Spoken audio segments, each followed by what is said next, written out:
Hi, in today's video we are going to find out how one might create a witch bottle.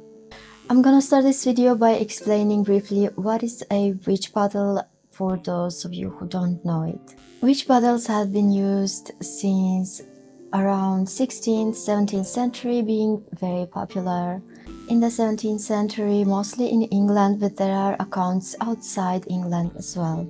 People were using these bottles as a counter magic against witches who were thought to cause harm or illness to people or animals. So the contents of witch bottles originally were pins and needles, old nails, nail clippings, hair, and most of the time people would use urine and sometimes blood as well. Modern witch bottles contain also red wine or vinegar to replace the urine, but there are many who still do traditional witch bottles just because they are more effective. Throughout the history, people would use other types of objects inside the bottle, but I will be focusing today on most common witch bottles that you can make for protection. So you will need a glass jar or bottle, whatever you prefer or have at hand. Old rusty nails, pins and needles, nail clippings and hair.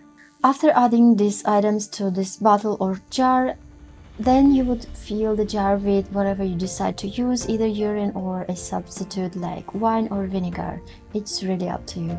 And you will also need a plastic container if you want to keep it in the home, because like crystals, they say when they break, their work is done, so the plastic container will make sure that your home stays clean in case it breaks.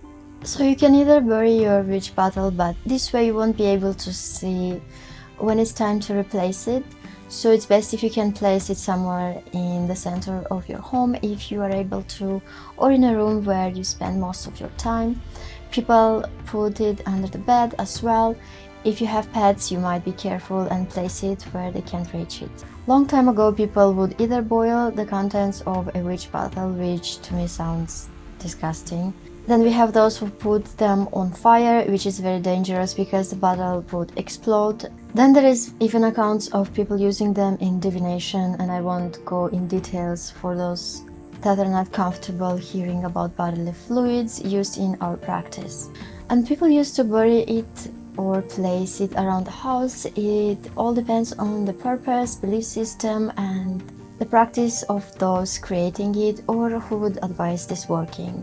Mostly being wise men or women, cunning men or women, or even doctors. I love talking about the way people would practice back in history to understand better how our ancestors would practice. But of course keep in mind also safety, and don't do anything that you think will put you in danger or people around you.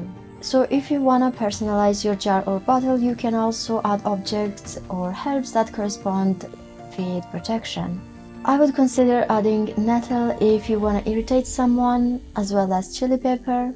Salt is really great for protection, as well as cloves and eggshells. What you can also do to add more intention is to anoint a black candle with protection oil and maybe write a petition or carve your intention on the candle and let it burn on top of the jar. The petition can be placed at the bottom of the jar so that it sits on top of it.